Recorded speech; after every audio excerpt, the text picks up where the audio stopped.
The Longbox Crusade presents Action Film Face-Off. This episode, it's 2018 versus 1970. Two films enter. One film leaves. Two men enter. One man leaves. Two men enter. One man leaves. Two men enter. One man leaves. Two men enter. One man leaves. But it ain't about how hard you hit. It's about how hard you can get hit and keep moving forward. How much you can take and keep moving forward. That's how winning is done. Now, if you know what you're worth, then go out and get what you're worth. But you got to be willing to take the hits. Welcome back to Action Film Face-Off. This is the show where two randomly selected years of randomly selected. You know what it is. You know what it is. we got two movies we're going to talk about. Jared's coming off the COVID, so he's just doing what he wants tonight. I'm glad to be here, and I didn't die. Anyway, we got two films that are going to do battle using a variety of criteria, and a champion will be crowned by the end of the episode. I am Jared Albrecht, the Death Probe. My co-host is my brother Jason, the Weasel Skull. We are both military combat vets who take our actions seriously, but not too seriously, so let's have some fun. Jason, let's have a quick chat about what kind of a movie selection we have here. I have a blind fire on Hunter Killer, and I have like a Jared all-time favorite at Kelly's Heroes. So we'll have to see how this plays out. What about you? Exactly the same, Jared. Had never seen Hunter Killer before and have seen Kelly's Heroes many times. It's one of my favorite Clint Eastwood action epics.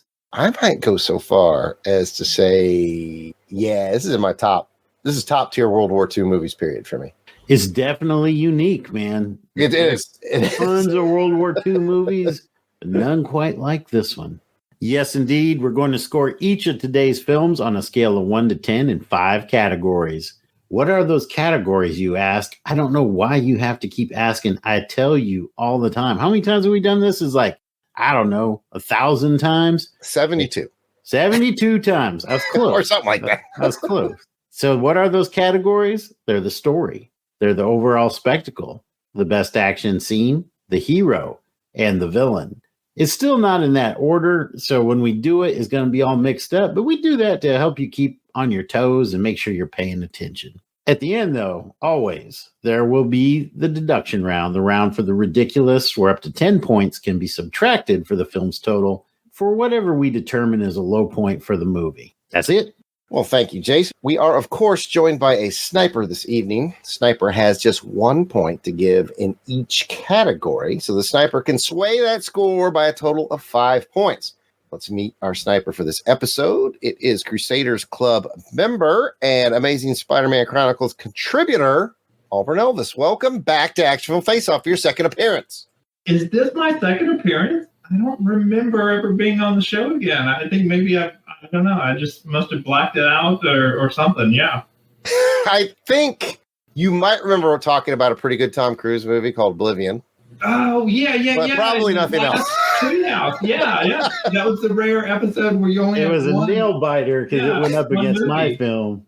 Okay, yeah. King Solomon in the Cave of Skulls or something like that. Alan Quartermain. Something, yeah. Oh, And there the it was. Temple of Skulls. Alan Quartermain, the Temple of Skulls. Auburn Elvis had the dubious honor of being here for was probably the worst movie we've had on Action Film Face-Off. So. The best part about that one that I remember, I could not find any trivia points on that, so I made 3 up and nobody knew. Yeah. Still, it was fun to talk about. And now that we have Auburn Elvis back, I'm going to ask him a more targeted question tonight. Auburn Elvis, what are your top 3 Clint Eastwood films? Since we got one on the docket tonight. Good, Bad, and the Ugly. The Escape from Alcatraz. I really like that. Probably a tie between the other two spaghetti westerns. That, well, because I was going to say Fistful of Dollars, a few dollars more, but High Plains Drifter is good. I mean, I like that whole genre of the westerns that he did. Yeah. Nothing wrong with that. I can remember watching those as a kid growing up, just thinking how cool it was. I wanted to get a poncho, and, of course, in Alabama heat, that would not have worked out, and style-wise, it would have been good. But, as a kid, you're thinking, he's cool. I want to be just like him, so I need to get a poncho. I completely understand, and those are good selections. Now, before our two films enter the Videodome arena, we are thrilled to kick off this episode with special shout-outs to our Crusaders Club members. These are the fine folks who have joined our crusade. They enjoy early access to special Longbox episodes, priority seating on shows, much like Auburn Elvis threw his hair into the ring for this one, or threw his blue suede shoes in the ring. I got a bunch of these for this one, and he is now here as a guest. Let's talk about these fine folks who support our shows.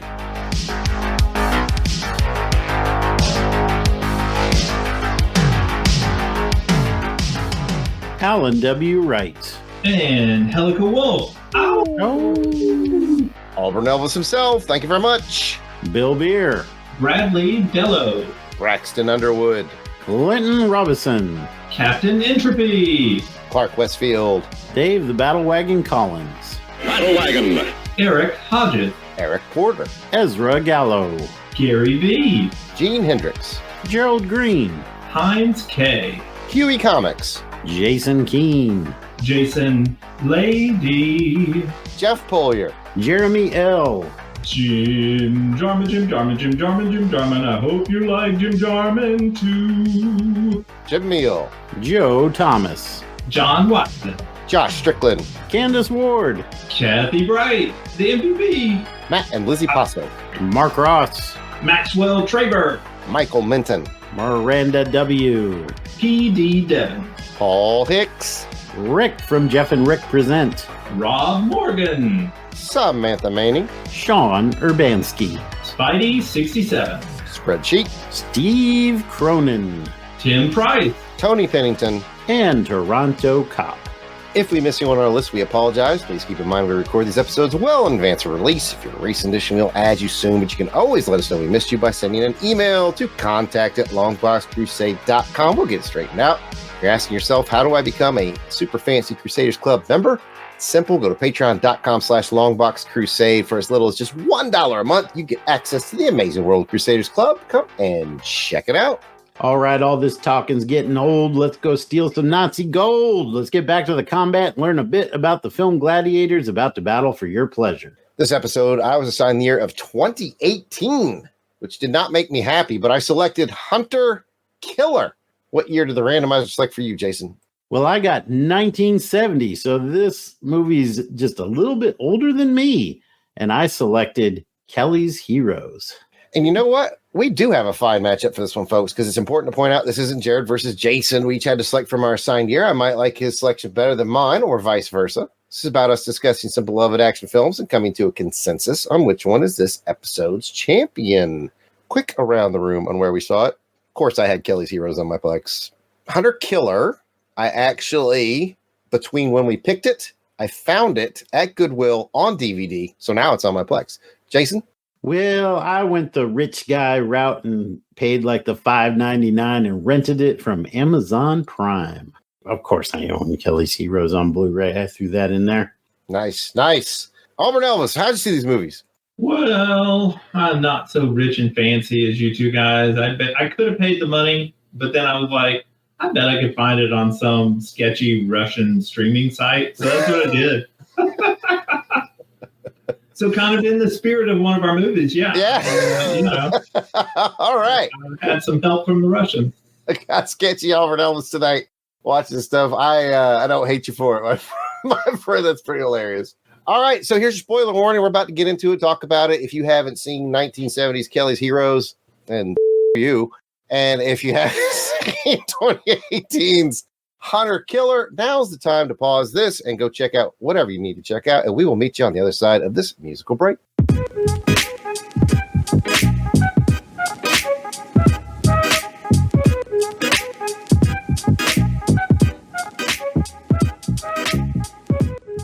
All right, I'm going to jump in with some quick info on 2018's Hunter Killer. Fire!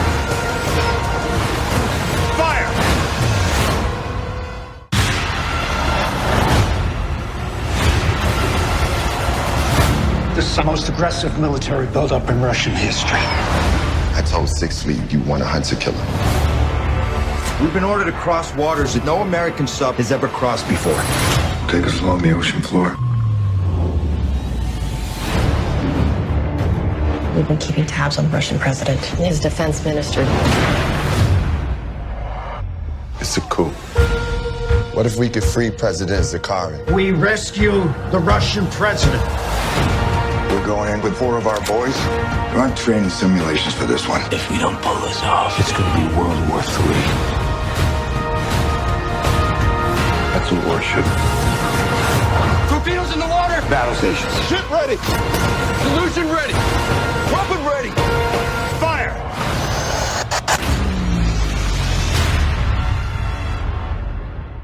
Cast and crew is as follows. It stars Gerard Butler, Gary Oldman, and Toby Stevens. It's directed by Donovan Marsh. Synopsis goes a little something like this. When a rogue Russian faction makes a power grab by kidnapping their own president, it's up to a submarine captain and a small spec ops team to save the day. Tensions run extremely high with tremendous political implications, but it looks like we may have selected the right men for the job. Trivia on this one. To gain more authenticity, the filming and production team had partnered with the U.S. Navy on virtually every aspect of the movie's design. I think it showed. Trivia item number 2. When the Russian captain Andropov mentions his former trainees, when he's over on the mic talking to all the guys on the ship, one of the names he spouts off is Alexei Vostrakov, and this is Harrison Ford's character from the movie K-19 Widowmaker. A little inside submarine joke there.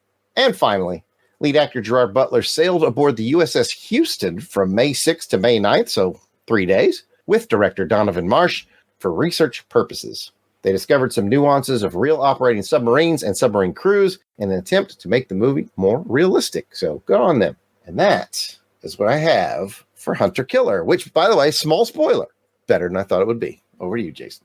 I definitely agree with that little teaser. We'll get into it. But first, let me tell you a little bit about 1970s Kelly's Heroes. Kelly! Half the German army's coming up the road. In a few minutes, Mulligan's gonna drop 10 tons of mortar on his joint. What the hell are you doing here? I'm looking after the colonel, that's what. Well, shoot him, let's get the hell out of here. Shoot him, we don't get the gold. What gold? $14,000. Oh, man, you guys are crazy. Well, I want 15 Thompsons, 230 caliber machine guns, 2 bazookas, 2 field radios. Attack, attack, attack. That's the kind of fighting spirit that I was talking about. Listen to that guy. $1.6 million. We could become heroes for 3 days.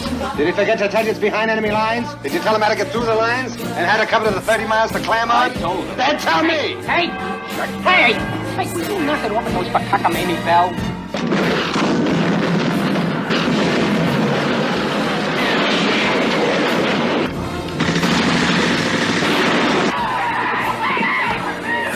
We've been ordered back to map reference 473, so let's move it. But my hair is still in curls. Don't you think you ought to wait and let the army get in there ahead of you, sir? History waits for no man, Jablonski. I've got an appointment with Destiny in Claremont. You take this.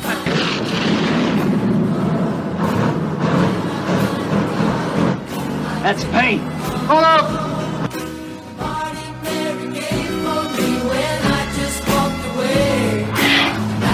You guys smell like you fell into the dung here. Kind of makes you homesick, don't it? You know, it does kind of, don't it, old buddy? Yeah. It starred Clint Eastwood, Telly Savalas, and Donald Sutherland, and that's a pretty potent 1-2-3 lineup, if you ask me. It was directed by Brian G. Hutton. Synopsis goes a little something like this. Kelly and his platoon have been on the front lines of World War II since the Normandy invasion. All they want is some good food, good women, and a nice, comfortable hotel. The problem is every time they fight and die for a city, they are immediately sent to the rear so the officers can enjoy the spoils of war. When they capture a German intelligence officer and discover there's a pile of Nazi gold 30 miles behind enemy lines, they decide they're going for it. It's war meets bank heist as a platoon of soldiers supported by 3 Sherman tanks take on the German army. And the Nazis don't stand a chance. So, trivia. You want some trivia? I got trivia. I got trivia out the wazoo, Jared. But I've been told I need to pick 3. As the editor of the show. So I got to pick 3. All right. Okay, well, here we go. I like this one. Donald Sutherland, who played Oddball, became seriously ill during filming on location in Yugoslavia. His wife received a telegram telling her to come immediately, but warning her that he would probably be dead before she arrived. Jeez. He really wanted to get her there quick. Wow, man. He should have stuck to just drinking wine and eating some cheese, man. Yeah. I suspect there might have been a little drama / tension in that family because I'm going to go to trivia fact number 2, which is during filming in Yugoslavia in 1969, Donald Sutherland, who played Oddball, received word via co-star Clint Eastwood that his then wife, Shirley Douglas, was arrested. She had tried to buy, using a personal check, hand grenades from an undercover FBI agent for the Black Panthers. Dang. You know the sex between those two was awesome, though, right? Like that's just crazy sex. I'm almost dead. Well, I'll come and see you as soon as I get out of jail because I was buying hand grenades. That's a phone call right there. I wonder if him almost being dead was just a ploy to get the FBI to let her go to come over to Yugoslavia. It's certainly plausible. And finally, the movie was mainly filmed in Yugoslavia because the Yugoslavian army still had a large quantity of Sherman tanks in 1970, so they were able to lay their hands on a few. Well, now that we have the basics on today's contestants... Ladies and gentlemen, Test your might. Let's get ready to rumble! Fight. It's a street fight,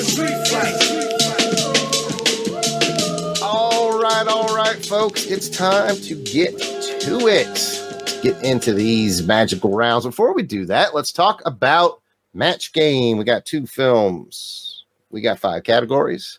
Jason has not seen my scores. I have not seen his scores. We can match up to 10 times. Place your bets, folks. Auburn Elvis, you're here live. Would you like to place a live bet on the match between Jason and I? Yes. I'm going to say 6 times. 6 out of 10. All right. Let's talk about the score barometer. We're going to score these on a 1 to 10. And just as a reminder, for us, 5 is average. It's okay. You saw it on a good made-for-TV movie back in 1982. That's about a 5. And then 6, 7, 8, 9, 10, you're doing really good. And 4, 3, 2, 1, not so good. With that, let's get in round 1.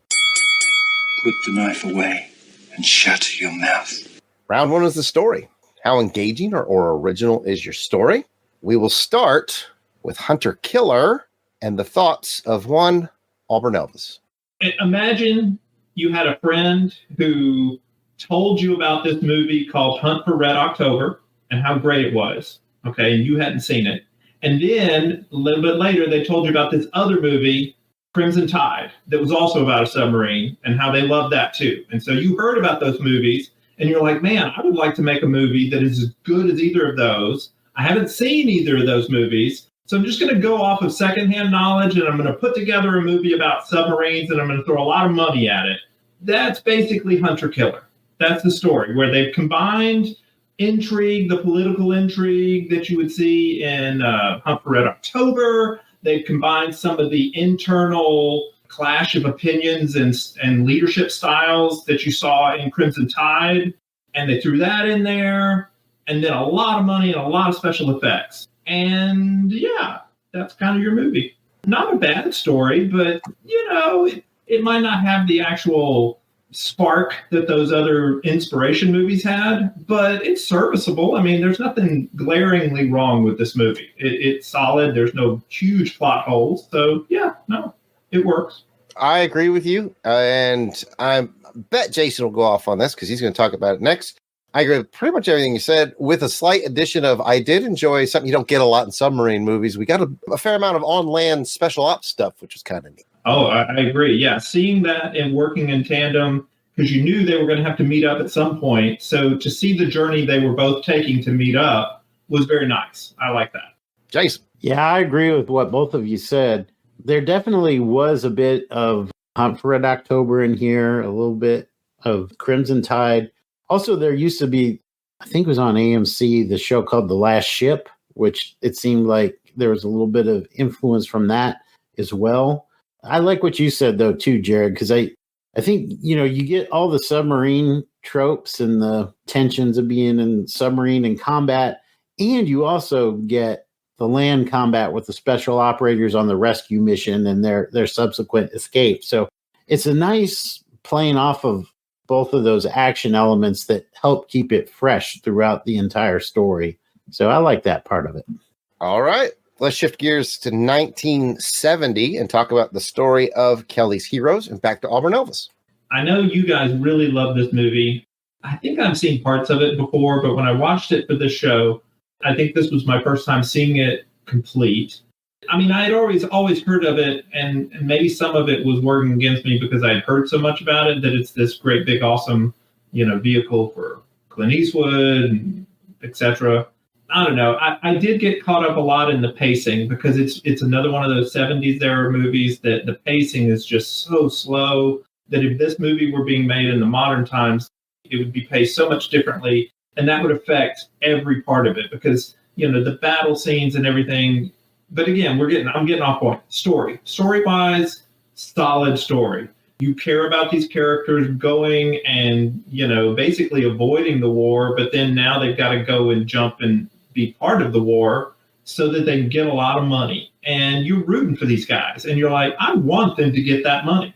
The story works in that way. From, the first scene, you're pretty much on the side of these folks. And you're like, yeah, I want to see them succeed. Well said. And I agree with you, too. My only knock on this film is a pacing problem. And it's very 1970s. But, I let it slide a little bit when I get to see a lot of beautiful, quote-unquote, German countryside. It was Yugoslavia, but it sure as heck looked like Germany. But over to you, Jason.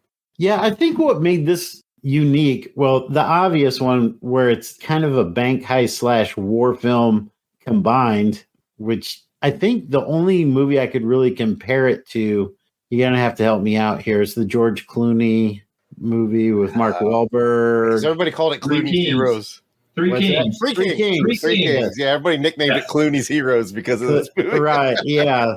So, I mean, that's the only one I can really kind of compare it to. But I thought what was really interesting was the time period. Here we are in 1970. We're coming out of the Vietnam War. I mean, we're still in it, but you've got the anti-establishment theme in here, where before we've had like movies like Patton, where it's, romanticizing the war and the heroes. There's a bit of the man is being kept down by these generals and everything that are just going and looting and basically taking all the fruits of their labor, and they're just like, this is it, we're done, we're going to get this gold. And so you're really kind of rooting for them. But then it also does have that traditional World War II, let's go kick some Nazi butt action in there too. So it's kind of an interesting blend, filmed at an interesting time, and I've never really seen another World War II film that quite matches the feeling and the taste of the story. So it's interesting to me. Very unique. Wholeheartedly agree, Jason. It's simple, but it's different.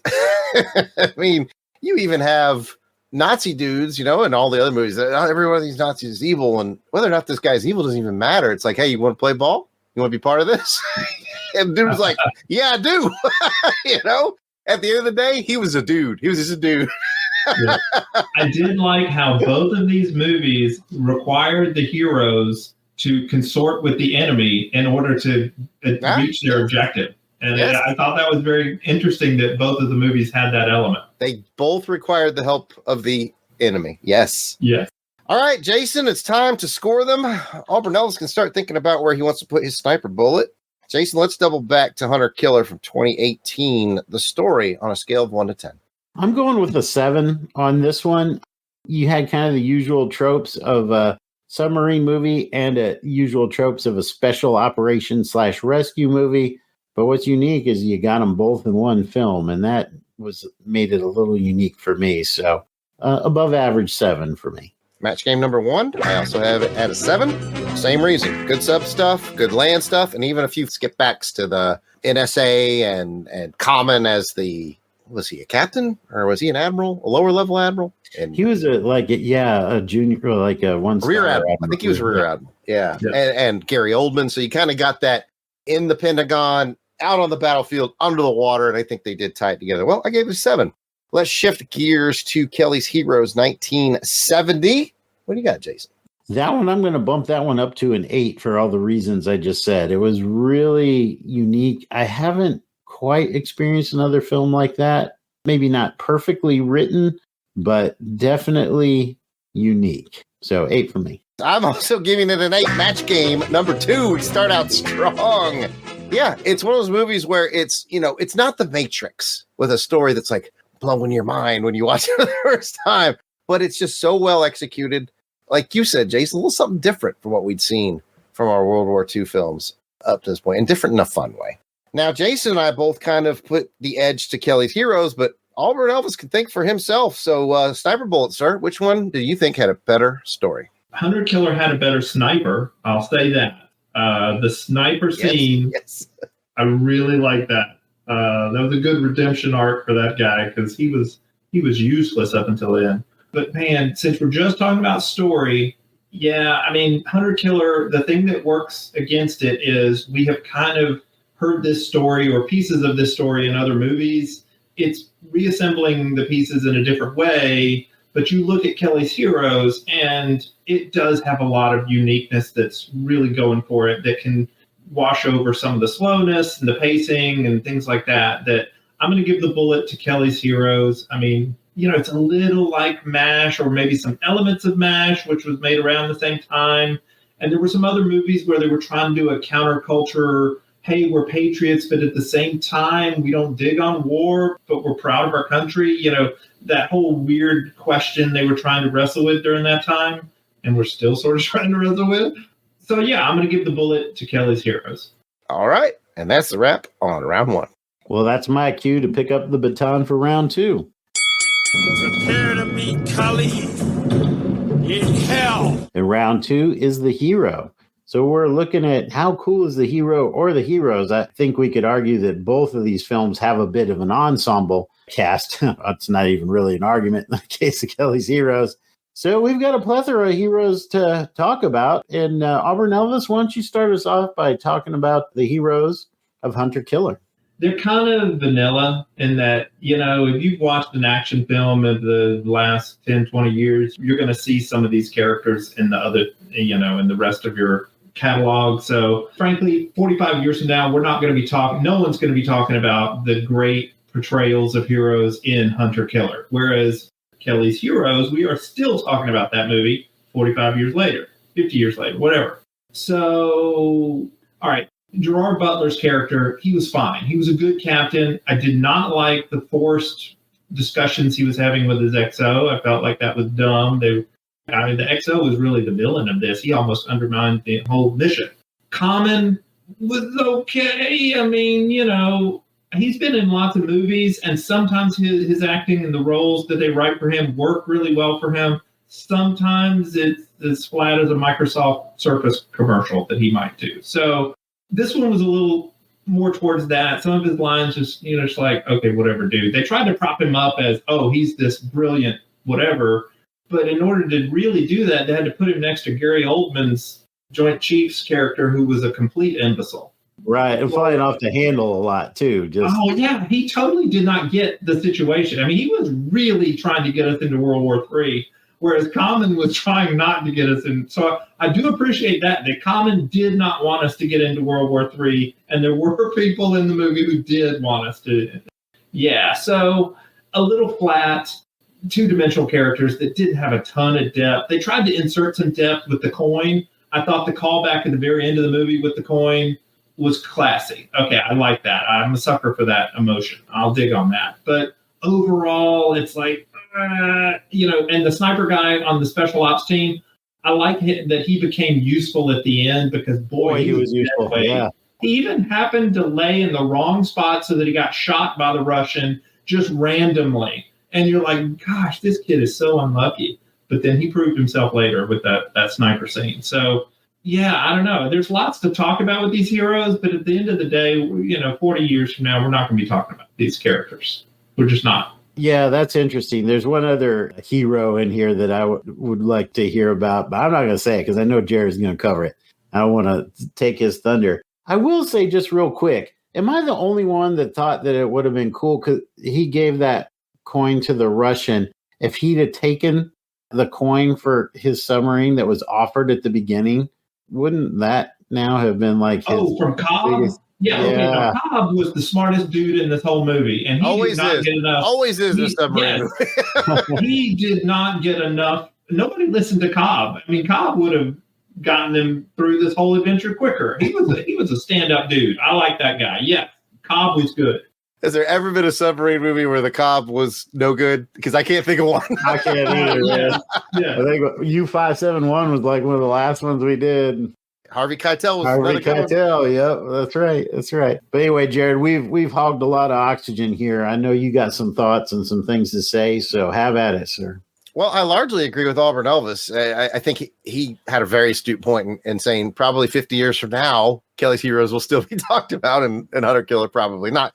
And I think probably because Gerard Butler did a great job, but unfairly, who's he being compared against?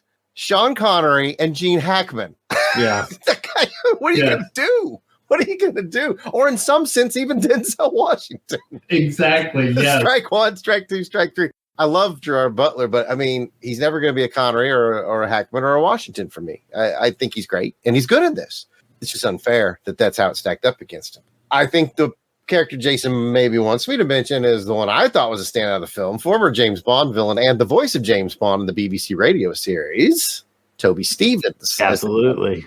As the captain of the land-based team. Oh my gosh. Like, I knew he could do a little action when I saw him in Die Another Day. I was like, oh, he's pretty good, but he was very, very good in this. And then I got to imagine Auburn Elvis will appreciate this as well. The fact that he was from Birmingham, he's a British actor from Birmingham, Alabama, doing an accent that wasn't that, you know how when they do Alabama accents in the movies, it's always like, hey, y'all, I'm from Alabama. You know, it's like way over the top, or what I call the Bama fan accent.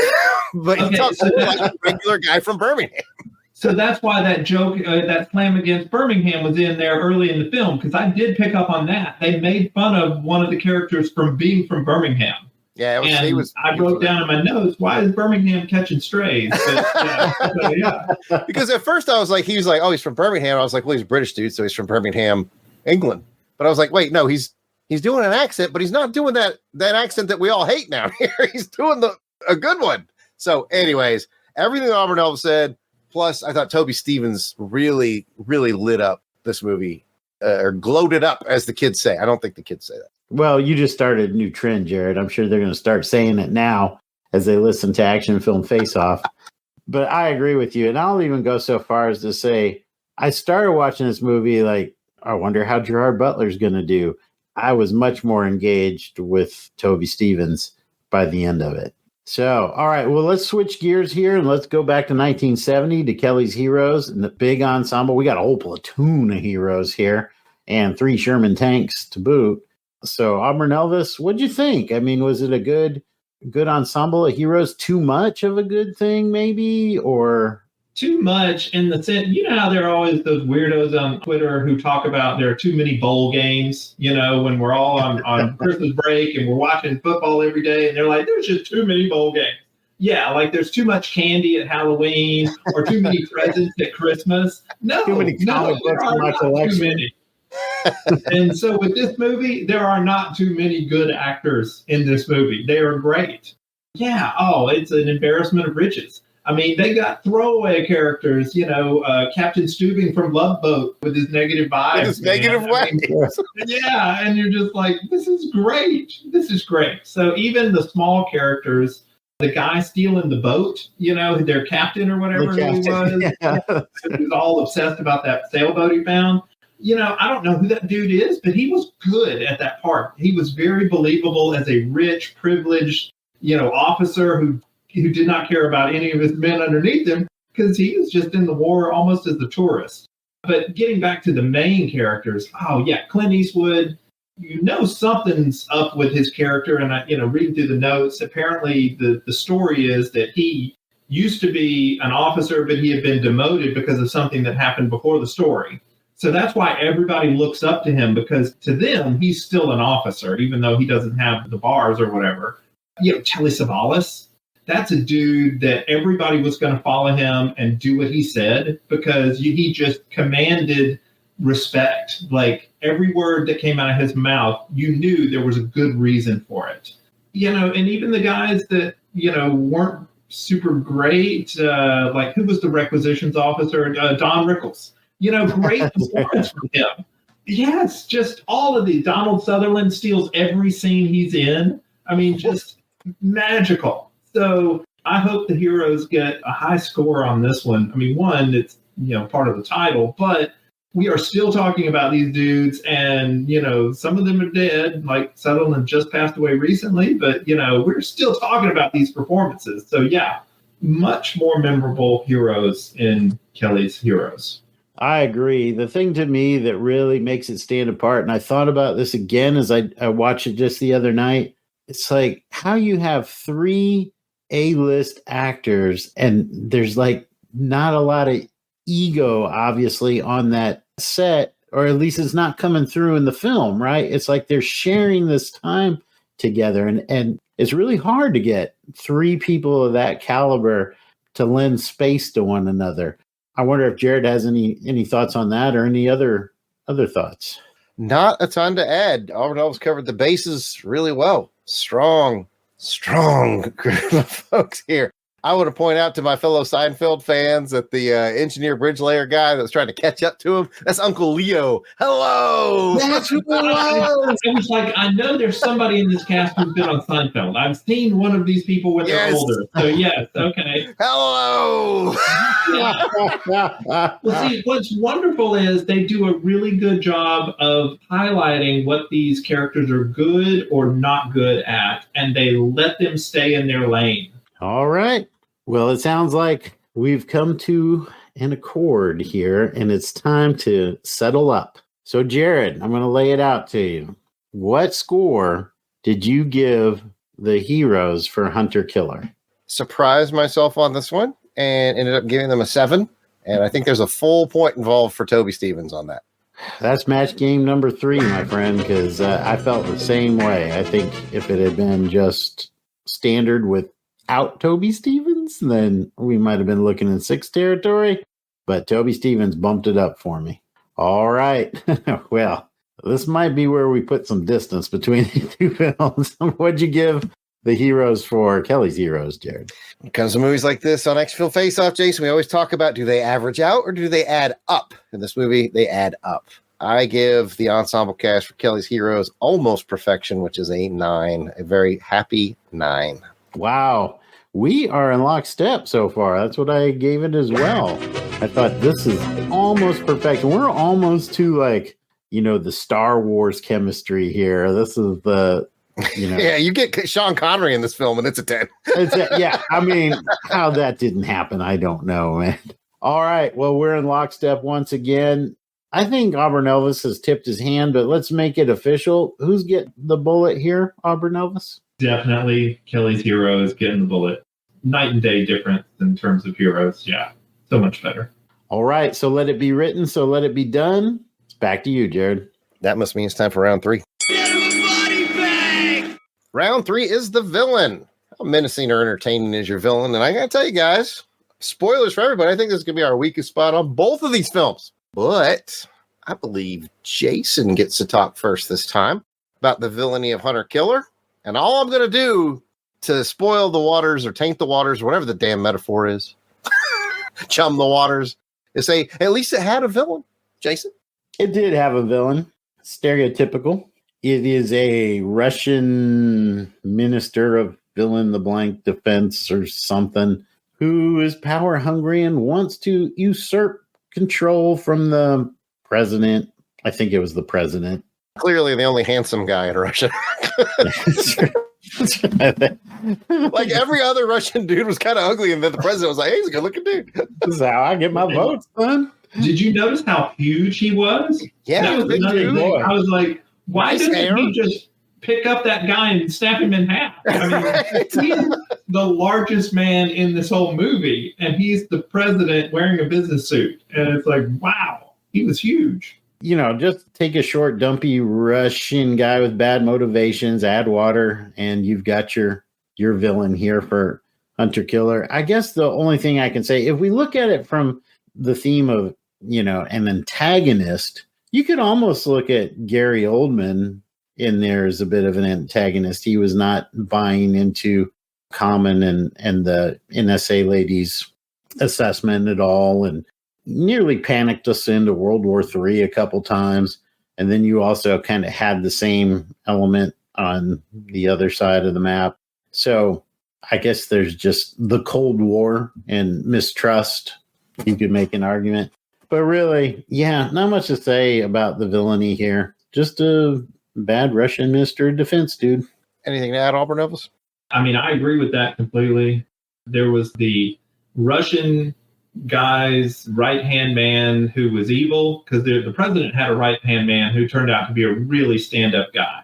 Yep. But then the guy who was trying to do the coup had his little assassin head dude who I didn't like him. I was glad. I mean, did he ever die? I guess he blew up in the explosion. But yeah, I would have taken him out if I was the sniper in that one scene because he was directing everybody. Should have headshotted him first. But anyway, all right. So those two guys, yeah, I mean, they were stereotypical Russian villains. I will totally echo that Gary Oldman is basically the villain because he almost got the whole world thrown into World War III. He did not really listen to any of the people who were specialists. He just sort of went by his, decades-old prejudices, and that was enough for him. And so, yeah, you really don't want that. Again, 50 years from now, we're not going to be talking about these villains. Yeah. Fair enough. Let's shift gears to 1970. And Jason, good luck. Nazis. Back to you, Jared. And are they? Are they the villains? Because this is a bad guys movie. No, I think, okay. so weird. Although there are plenty of them to shoot at the climax, which was all right. I think what the themes of this movie is subtly pushing against is the establishment.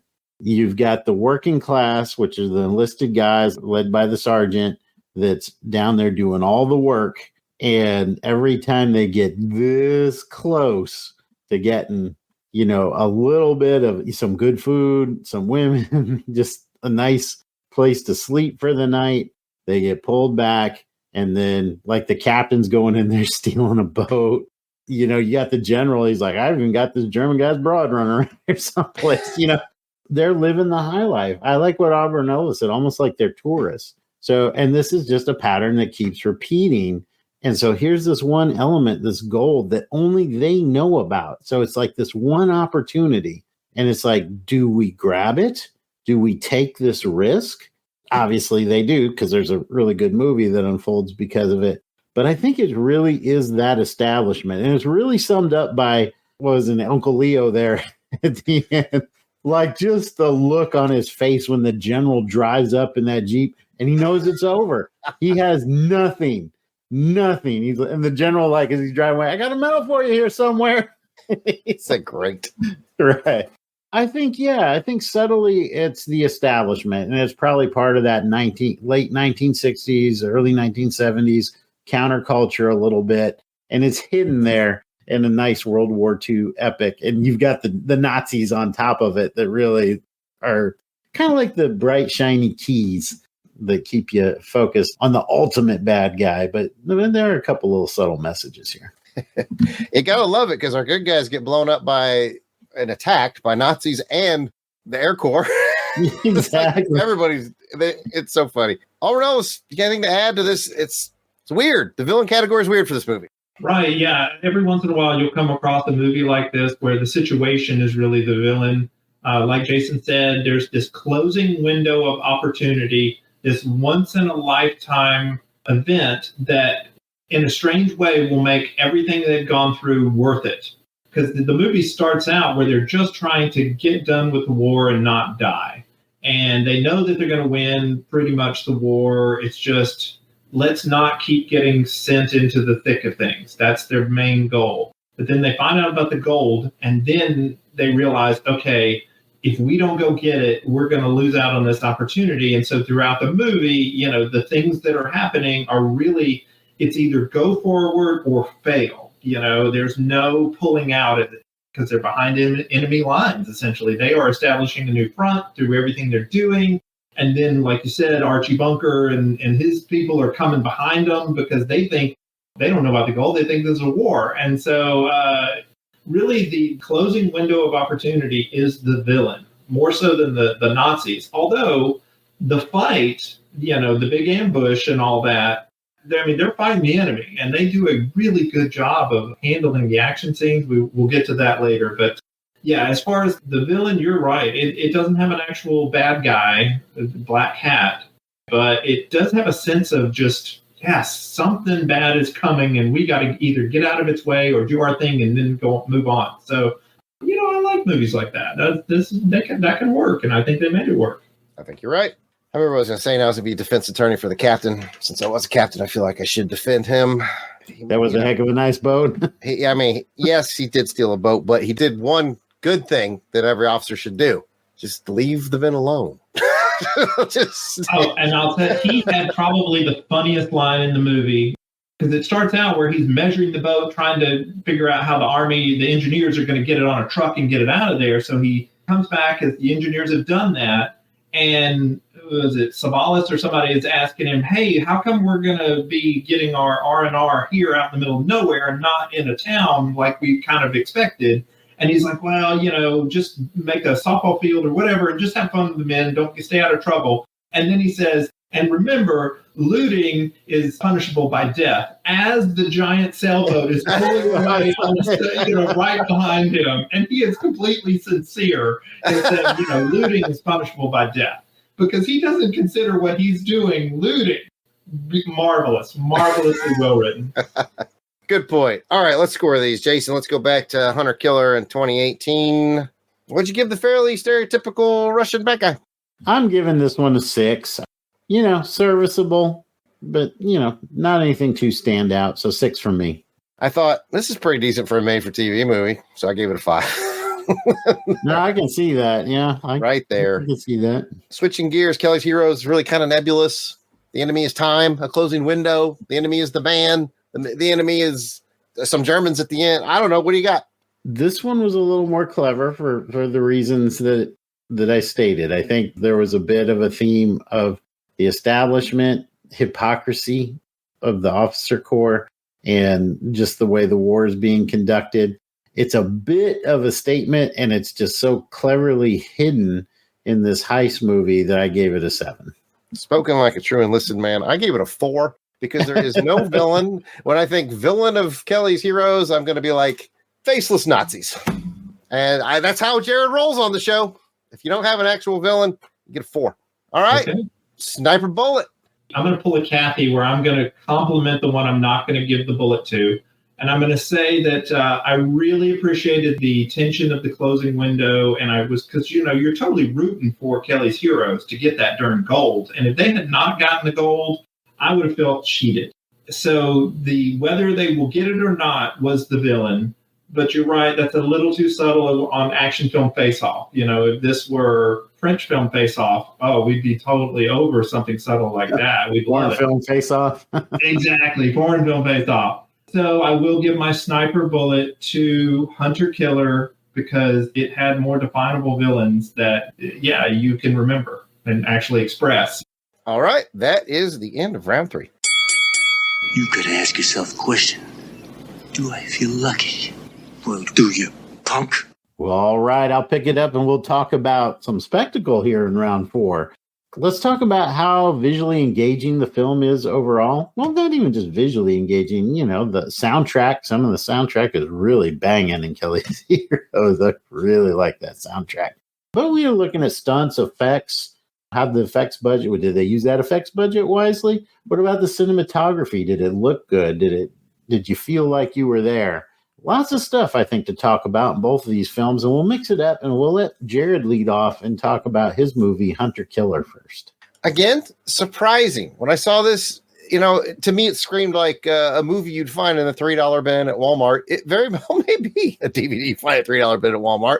And I thought, okay, we're going to get the kind of classic, very CGI-y effects. And there's CGI in here, but I got to admit, it all looks pretty good.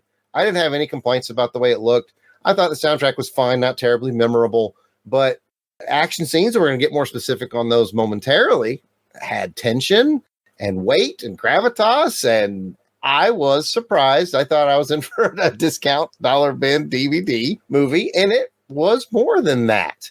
Just reading that fun fact from earlier that, they actually spent time on subs, and they had the full cooperation of the United States Navy. All those things started to show, and I thought, this is better than I thought it would be. So that's where I'm at on the spectacle of Hunter Killer. Yeah, I agree 100%. I felt the same way going into it. I remember briefly Hunter Killer being in theaters for a minute, and I might have like toyed with, I really want to see this. No, I'm not gonna go see it. This looks like a straight to DVD type of a thing, and definitely got a little bit more. And I will just add, I liked how by switching scenes from the tension in the command center to the tension in the submarine to the tension with the special forces guys, it kept it fresh.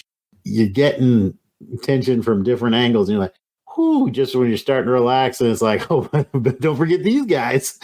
You know? Oh, and finally, we're going to be, oh my God, shot the leg.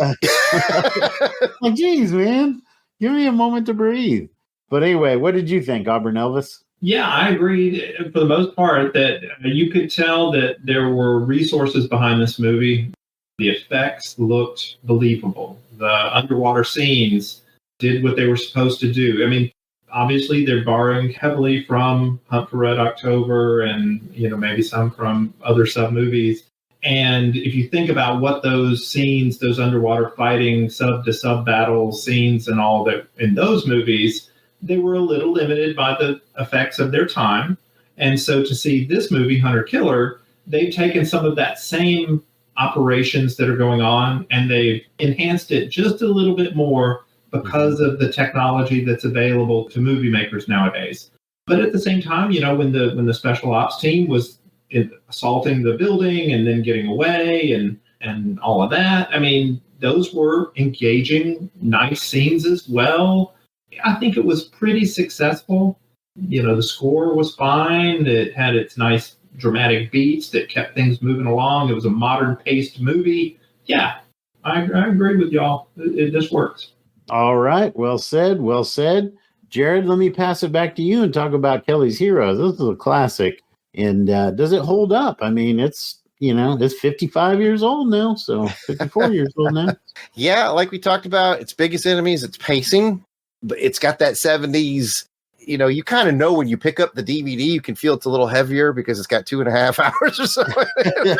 You're like, somehow I just know this is almost a 2.5 hour movie, right? But as I mentioned earlier, too, it's not always the worst thing because they do spend a lot of time with establishing shots and beautiful, beautiful countryside of Europe. So that's a big plus in spectacle. The countryside looks good. All the weaponry looks good and legit, as if I served in World War II. But from what I understand, from what all the other movies I've watched, it looks real. It looks. Yeah, I've seen Band of Brothers. It looked fine. Yeah, as good or better than all the World War II films I've seen. We mentioned the score is really good in this. The songs that they chose were just that perfect blend of military sounding with those military drums, and then when lyrics come in, it's kind of a hippie song, It's kind of which is this movie. It's kind of we've talked about it. It's kind of like going on R&R and I'm gonna smoke some weed. So it's sort of like a military movie, but it's sort of a counterculture movie. And that song, Burning Bridges, is just like that's the perfect choice because it's got a military sound, fun to listen to, but it's got that sort of hippie element to it as well. So yeah, the music's really engaging. Every dime they spend on this movie is on the screen. Foley work. The one thing I do think never changes is the sounds of war. Just the way soldiers sound when they walk, the clank of the canteen or the whatever that's in the battle movie. Rattle, yeah. Battle rattle, yes. That doesn't ever really change. That's just something I picked up. I was like, oh, the Foley work here is really good. I have been to war and I know what it sounds like, but many years later, but I don't think the sound of war ever really changes. But yeah, so it has a lot going for it. And I do think to answer your question, Jason, I do think it holds from 1970 all the way here. Is it still pass muster by today's action standards? Maybe not in pacing, but as far as visual quality and audio quality, I think it looked good and sounded good. Yeah. The only thing that I'll add is I've said it before. You have much more of an ear for the score and the soundtrack of the films than I do. And usually they just kind of wash over me. But as I watched this again, I found myself like humming along, like I knew the tunes, Bum, bum, bum.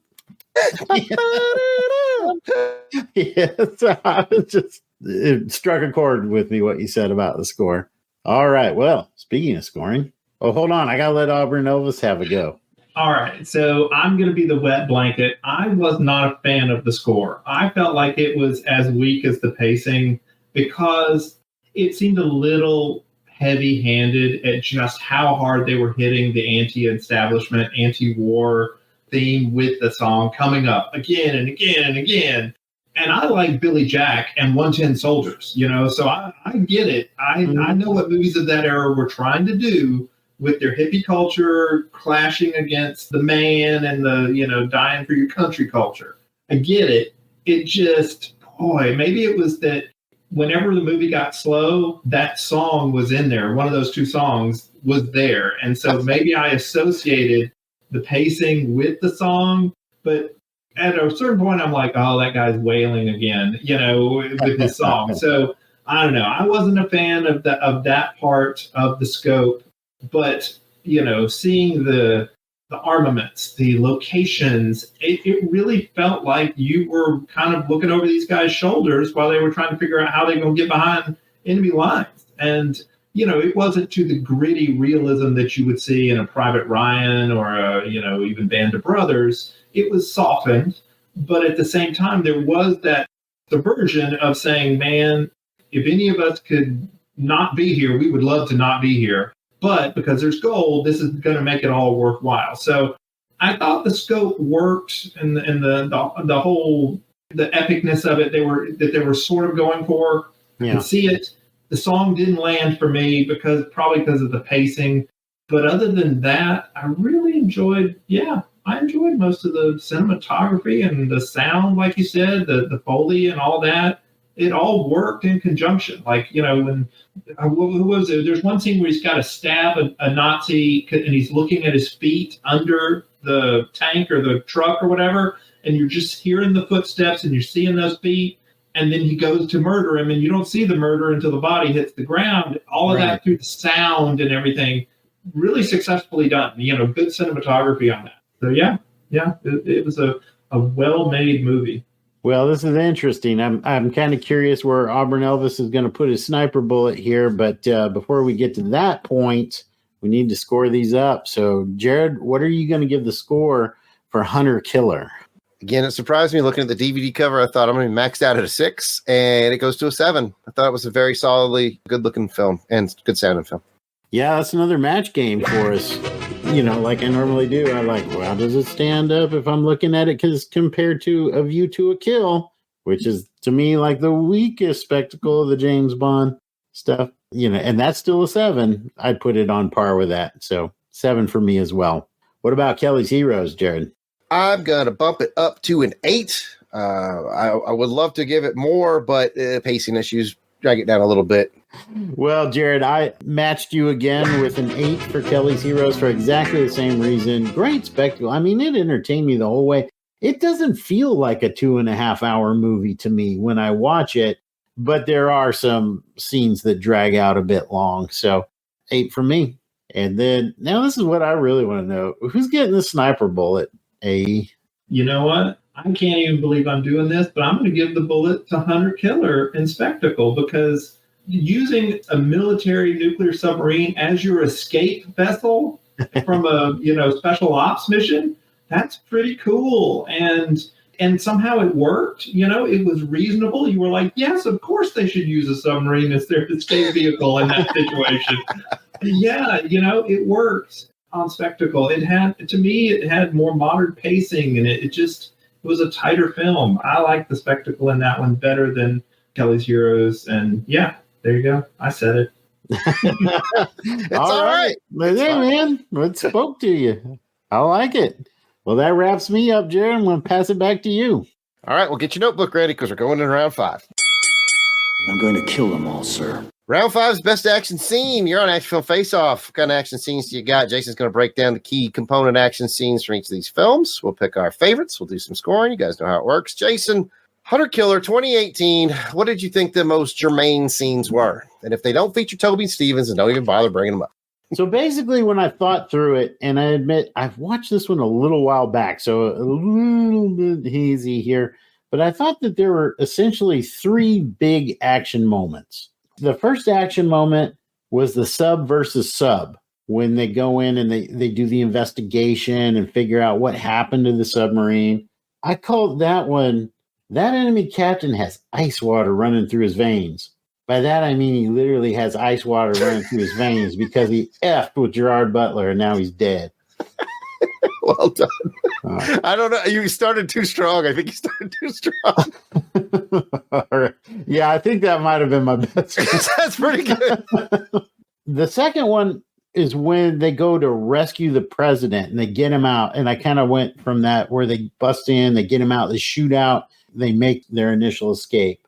I called that one Rescue the President, or Let's Turn the Tables on Him, because they flipped that table. They flipped the table up. Yeah. Yeah, that one's a little specific. I was wondering his veins. That's an all-timer here on Action Film Face Off. And then finally, I called the third act the Rescue the Rescuers. So that's when Gerard Butler has to navigate that sub through the minefield, and then the bad guys have to make their escape, and they have to go to the little submarine to get to the big submarine. And then my boy Toby Stevens like, "No, I got another date because I got to go get my boy." So I kind of wrapped all that up into the third one, and I called that one We're All Swimming to the Little Submarine. The little submarine. Hey. There. So those were the three I had for that. All right. I think the fun fact that I didn't include on this one, by the way, about the little submarine was I think it was actually featured in, I think it was Hunt for Red October, and it ended up in a museum, and then the museum let them borrow it to make this movie. So those are the three? Those are the three. All right. So let's do a quick around the horn on which one was your favorite. Auburn Elvis. I liked Swimming to the Little Submarine, not because of the swim submarine part, but because Martinelli, the sniper, finally proved his usefulness as a human. Because the whole movie, you were like, this dude is dead weight. They're having to yell at him every time. He happens to lay down in the wrong spot and get shot by a Russian randomly. He's jumping out of a plane wrong, landing wrong. What is this guy even good at? And then you're like, oh, he's in a tree taking out fools every couple of seconds with a sniper rifle. That's why we brought him on this trip. And yes, it was so wonderful to see that guy finally become useful that, yeah, it made it like, okay, yeah, of course he has to go back and save this guy because he was Martinelli the sniper, not Martinelli the sack of potatoes that they've been lugging around for an hour. No, this guy's useful. Getting him back into the sub. Yeah. I loves me a good redemption arc as well. So I will take that same scene, the sort of the first escape. That was really cool. I loved watching Toby Stevens light fools up. And then, of course, the sniper's redemption arc moment, which, you know, luckily I'd seen enough movies to know I was like, they're going to get themselves into a bind and then the sniper's going to show up. Oh, yeah. This is why you packed the sniper. Props to that sniper, though, as if Auburn Elvis hasn't blown him up enough. When you realize he's up in that tree from that vantage point, taking fools out, he had to climb that tree with a hole in his leg, which is pretty impressive. And get his gear up there. Not bad. And, Jason, and he's got to get out of that situation because they know where he is, and he knows they know. So he's either got to kill them all or get away. He knows not quick. The odds He's not great. quick right now. Right. No. Yes. All right, Jason. What's your favorite scene? Well, we'll make it 3 for 3 for the We're All Swimming to the Little Submarine because same reason. I really like the sniper scene there, and like Toby Stevens was he could have got out of there, and he's like, nope, got to go back. Yeah, my guy. Yeah, and he never even hesitated. And then he cooked some fools to rescue Martinelli there at the end. So I like that scene as well. Heck yes. Tugs on my military man heartstrings. All right, Jason, let's shift the gears to Kelly's Heroes. Let's talk about your favorite action scenes from there. Why we're all going to pick the one at the end and the town. But what do you got? Well, you know, let's not get ahead of ourselves here. 4 scenes, because I kind of broke it down between the steps they had to go to get to the gold. And the first thing they had to do was break through the German lines when they had the mortar rounds come crashing in there. I called that one breaking through the lines, or time to give me some positive waves, Mortar Arty. Starting strong again. I like it. Okay. Nice. So then we come up, the minefield was kind of like the next big one for me. And I called that one Enemy Mine. Little homage Easy. there. Yep. And then you had Oddball and the tanks. And I couldn't remember which came first, Oddball and the tanks or the minefield, but it doesn't really matter. Oddball and the tanks, when they have to go through the train yard and kill all the Nazis in the train yard. So I called that one Tanks Demolish the Train Yard, or I choose you to die. And then finally, the final battle in the town for the gold. Called it Battle for the Gold, or I'm Here to Make a Withdrawal. Oh, I like it. And I'm choosing it. So I've already tipped my cards. Jason, which one are you going to choose? I kind of surprised myself here. I really like the minefield. That's a good one. It's got a lot of tension. I thought, the tension. I really love that scene where it's like, it's too loud. There's so much explosions and bullets flying. And then you just see Kelly jump up on that wall and go, he's obviously going, let's go. And then they all go across that line and just start laying waste to some Germans. And you see it, they got some heroics in them there. And you really see it in that scene. So if I'm not mistaken, I think that's the only scene of consequence where people get killed. They lost 3 guys from their team at that battle. Yeah. Well, 1 guy before the battle, but 2 guys during. Mm-hmm. Yeah. And they all had their moment. They're looking like, what do we do? And I think it was Kelly who had to be the cold one and be like, we got to roll. Yeah. Got to roll. He basically, they knew, at least, I think what he's thinking was, I'm getting deep here, but, at least they died for something they believed in. Yeah. Instead of something somebody in Washington made up. I'm getting all counterculture now. Auburn Elvis. You're in the spirit. That's right. My friends all tried to warn me. Auburn Elvis, what was your favorite action scene from Kelly's Heroes? Boy, I really do appreciate all the elements that were going on with the minefield because, it starts out as one kind of a scene where one of the guys blows up and then they all realize they're in a minefield and then they have to use their training to get out of the minefield. And it looked realistic enough. They're digging with bayonets and a couple of them find mines and they're like, okay, mark that mine. Everybody don't go that way. Come follow Kelly's footsteps. Because, of course, Clint Eastwood is always going to take the correct path in a minefield. And then it quickly flips to a kind of scene where it's like, oh, Germans are coming. They heard the mine go off or whatever. And now we got to get prepared for an ambush. And then it turns into a different type of scene where they're, mowing down Germans. They catch them unaware. But, of course, the Germans, there's tension because the Germans they're hoping they don't spot the 2 guys just out there, waiting who couldn't make it off the minefield. So, yeah, it's a great scene that, it does have consequence where they lose that. I'm talking it up just like Kathy would do, but I'm not going to choose it. Instead, I'm going to choose the one at the end because, again, it's so well done. And I'm going to even make a callback to an episode or 2 ago. Jared had, I forget what the episode was, but it was some plan that they had done and then it gets undone in some stupid way or something. Or Jared made a comment about how frustrating that is when the heroes or when they'll lay out a plan and just some dumb random thing derails the whole plan. And you're like, wait a minute, this was a smart plan. It should have worked, Well, you didn't have that here in Kelly's Heroes. They had a good plan. They did everything they could. There were certain obstacles they had to overcome. They overcame them. They got into pretty good positions. Then they attacked, and the battle pretty much went their way. Yeah, I really liked it. I thought that was the strongest action sequence because not only was it some good fighting, it took place in different areas, and they had done a good job of showing you where the bell tower was, where that brown building was, where the tanks were that they were trying to get, bring theirs in, where the other tanks were. And so you knew when you flipped back and forth between the scenes, oh, I'm over in that part of town now. And that's where they are. And so you weren't confused or lost. You just knew there's a theater going on and they're all working towards one goal because they've done the planning.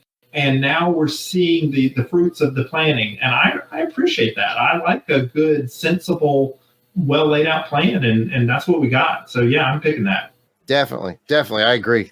They did a good job of making you feel like you were in the, like, I know I could go to that town right now and tell you where everything is, right?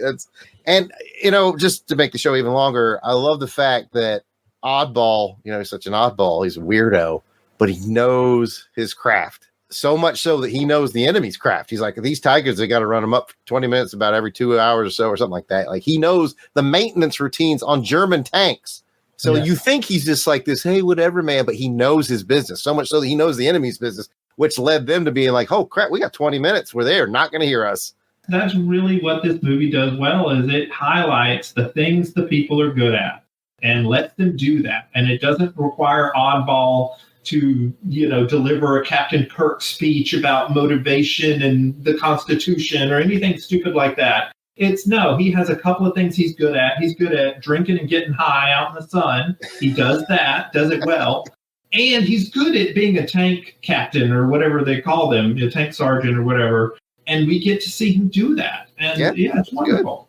Good. All right, Jason, let's score these bad boys. And Auburn Ellis, you think about which movie you thought had better action scenes. Jason, Hunter Killer, 2018, 1 to 10.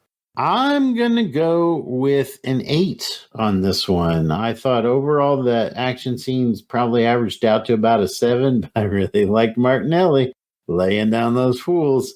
And Toby Stevens in action got the old juices flowing. So 8 from me. I got it at a 7. So no match game, which is good news for Auburn Elvis because we're sitting at that 6 that he predicted. So as long as we don't match anymore, he's gonna have a winner here.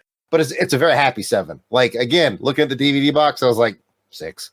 And I watched it, I was like, 7. Not bad at all. But I would like to see some more Toby Stevens action films, man. That guy, he won me over. He's won me over. Once you do the voice of James Bond, you're my guy. Yeah, he's my guy.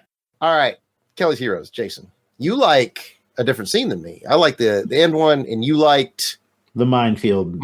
Which, that's a good one too. What do you think?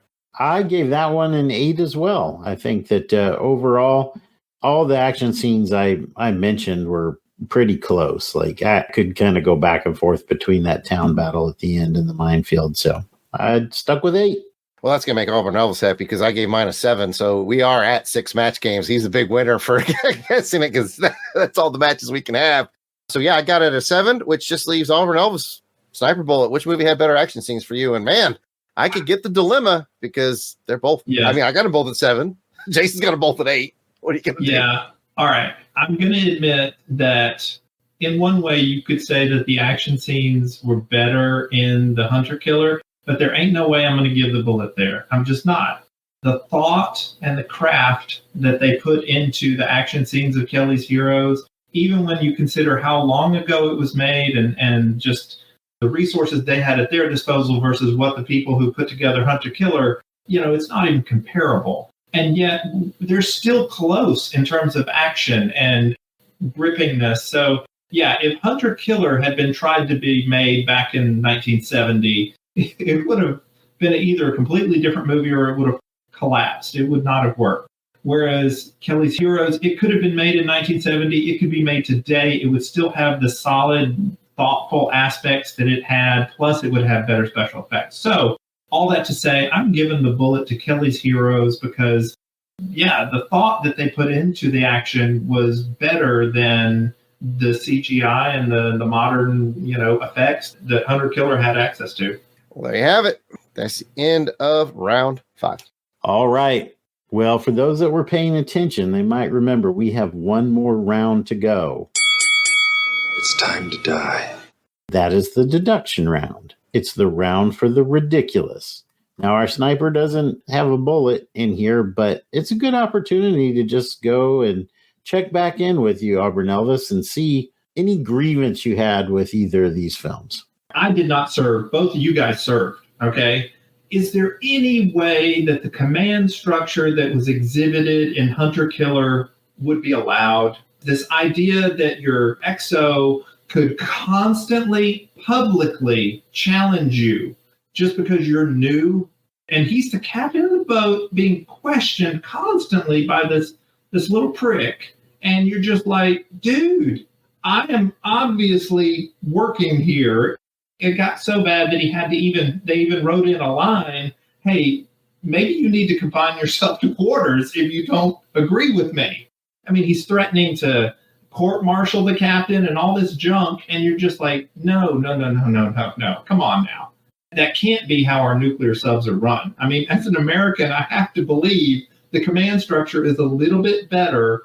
How did he make it that far as an officer if that's how he behaves? How did that not get beaten out of him in basic, I mean, it's just, it was so ludicrous how much he questioned the captain publicly. So, And I don't know, maybe one of y'all has some experience in leadership, but could you enlighten us on the techniques that were used or maybe should have been used? Well, I will say that Gerard Butler had good leadership technique, not letting it ruffle him. Kind of a big difference between there and Crimson Tide. Gene Hackman clearly was ruffled by Denzel's questioning of him, as he should be, but I thought he handled it well. a big sort of outside looking in leadership tip I would have given Gerard Butler's character is the first time the guy questioned him, kind of tolerable because this is like probably the first time XO's been in life and death. So you got to factor that in, but that's where you say, hey, you got questions to my orders, we will discuss privately. If you bring this up on the bridge again, you're out. That's it. That's how personally I would have handled it. But Jason's got military experience and he can weigh in. I felt a little bit like Auburn Elvis there. I really felt like the XO was overstepping the lines. I wasn't in the Navy and I don't know what the command culture is like on a nuclear submarine. So maybe that's, to some degree that's expected. I will say what bothered me, and I'm interested in your input here, Jared, is Gerard Butler's speech when he finally gets on there. Like basically he goes, hey, everybody, I've done all the jobs that you've ever done. I can do them all better than you. So you're in good hands. And if I'd have been an officer and listened on that, it's like, no, you can't. It's like, no, you can't do my job better than me. And if you can, then my NCO and these other officers have done a craptacular job in training me and drilling me to do my specialty over and over and over again. There's an old adage, like every time you say I can do this and I can do that, and I'm the smartest and I'm the best, it raises the red flag because a true leader doesn't have to say it. It's shown. And that really put a bug in my craw. I was like, I bet I'd have been like, well, you don't need me then. I guess you can run the thing. I might have missed something. I don't remember him saying I can do it better than you. To me, I took the point. Maybe he said that, and yeah, that'd be a line step for me. But what I got the impression he was saying is, I have taken the time in my career to learn everyone's job. I know what you do. I know how you're supposed to do it. So he's sending them two messages. Hey, I'm smart on this stuff. You can count on me. But two, don't cut corners. I'm going to know because I have taken the time to learn your job. Now, if he said I do it better than you, I might have missed that part. Yeah, I thought he said that. Maybe I'm wrong. About that. It depends on how you listen to it. Maybe it came across one way or the other. It was obviously not meant that way. It was more meant, I think, like Jared was saying, but I could see how it would be interpreted as a bit megalomatic, where he's basically saying, I'm the hero. I'm the main character in this film. I don't know if you know that, but my name is listed first. Y'all see 300? I was in 300. Yeah, I was in 300. The first one, the good one. Yes. I was about to take away a point for Gerard Butler's speech, but you guys talked me out of it. And so I'm not taking a point away from anything. What about you, Jared? What do you think? Points taken? Nah. No, I thought Gary Oldman's character was a little over the top, but I get what the movie was trying to do. He had his redemption arc where he actually thanked them at the end and was man enough to say he was wrong.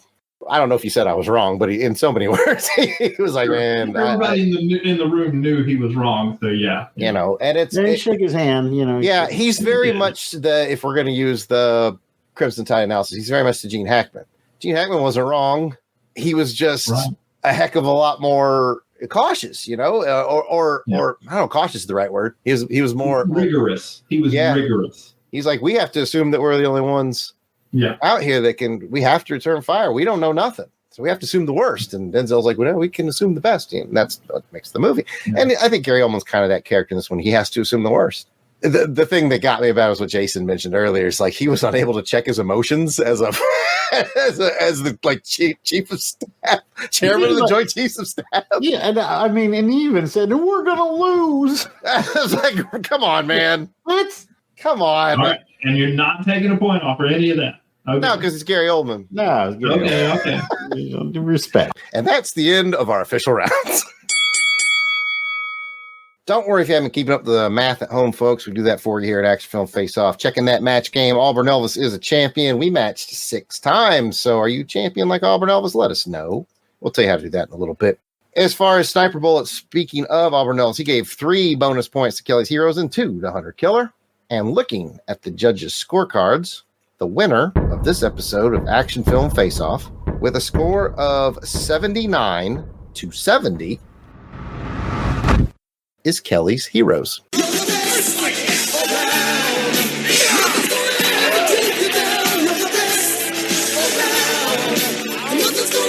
Well, while I'm not surprised. I think this was a lot closer than what we anticipated when we came in. I think we can both agree.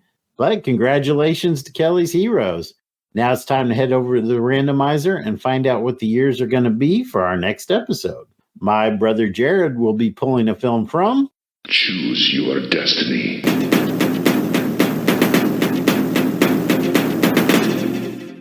Oh, we just went one more year, 1971. And I will bring a film from Choose Your Destiny.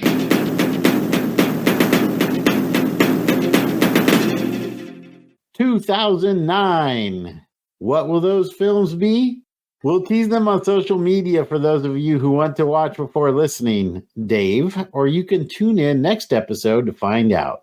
Until then, I'm Jason Weasel Skull Ulbrich, and you can find me on social media at Jason Ulbrich on Facebook, Instagram, and Threads. And you can find me, Jared Ulbrich, the Yard Sale Artist, a.k.a. Death Probe, at Yard Sale Artist. That's X, Facebook, Instagram. It's all at Yard Sale Artist. You can check out my artwares at www.theyardsaleartist.com. Auburn Elvis, if people want to chat with you, where can they find you? If you want to argue about how good Spider-Man is, just go on Twitter, and I'm on that as Auburn Elvis. If you, by any chance, happen to be really into college equestrian, then go on Instagram and look for Auburn Elvis, because that's where I sort of turn into the world's leading expert on college equestrian. It's a weird thing. Trust me, I'm the expert. Those are the two ways. As one would assume. Be sure to check out all the shows under the Longbox Crusade umbrella by subscribing to Longbox Crusade and all those podcatchers out there. Of course, you can go to YouTube or directly to www.longboxcrusade.com. And if you want to send us a question or comment, you can hit us up on the social medias at Longbox Crusade. That's X, Facebook, Instagram, YouTube. It's all at Longbox Crusade. We have one specific to this show over on X, if you like. It's at AFFO Podcast. You want to go old school? Go old school. Leave us a voicemail. We'll play it on the show. 707-532-5269, 707-532-LBOX. Pick up the phone. There you go. Leave us a voicemail. Tell us how much you love Kelly's Heroes or Hunter Killer. Maybe you knew about Hunter Killer before it was cool. Let us know about that. Thanks for tuning in. We appreciate you listening. Until next episode, keep your head down and your knuckles up.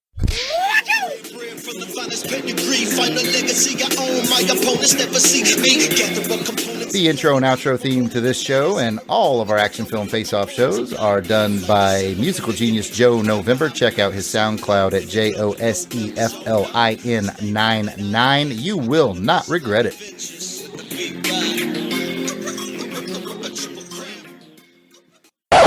You're my knight in shining armor, and I love you. You have made me what I am, and I am yours. Jeff Who's only 3 times longer than Jim Jarman. Yeah, and Delvin caught one that I missed. Delvin actually would have been even more correct. Yeah. Oh, I was going to put this in the outtakes. No, I'm not going to do that. Not anymore. No, I spoiled it by that. Yeah, Delvin doesn't need that. We're going to get some gold. This is me as the German tank commander. This is my German accent. Sounds like your Russian accent. I'm a Berber. I'm a Berber. I'm Egyptian. Oh man! Oh, Sean Kai's gonna run away with this show. Was it enough for Is that why it kept leaking and everything? Maybe From the leak? I thought it was bad driving. Okay, all right.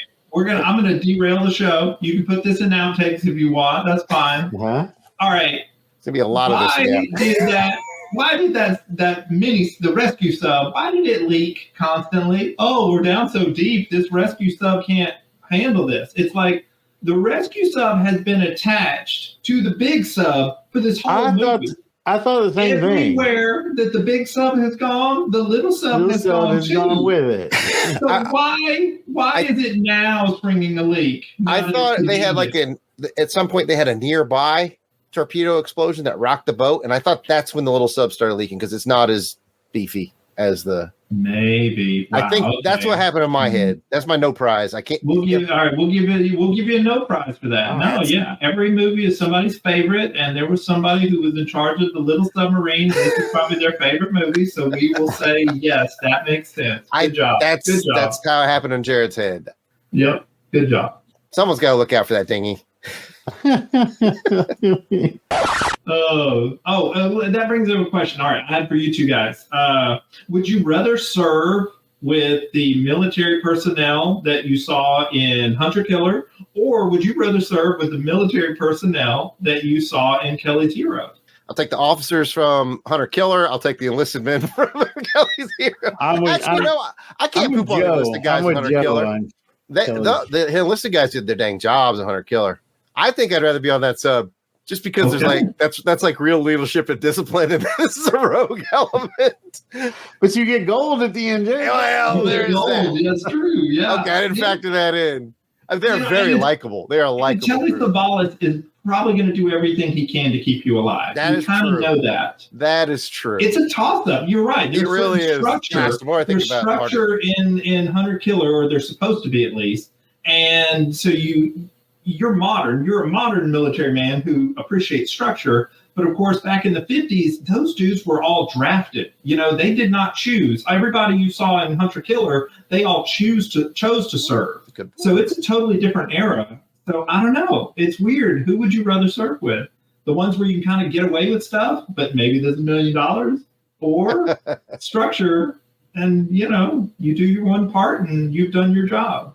I don't know. It's a good question. Looking forward to the 42 minutes of outtakes on this episode. You knew what you were getting when you invited Auburn Elvis. You knew what you were getting. Yes, and you deserve it for the other movie that I had to watch, which we will not name. You deserve it. Who chose that movie? You did earn a little stripe that day. Oh, it was okay. Well, Jason chose it. Your brother. It was blind fire, to be fair. Jason didn't know. He was just like, hey, this looks interesting. And he wasn't wrong. It was interesting.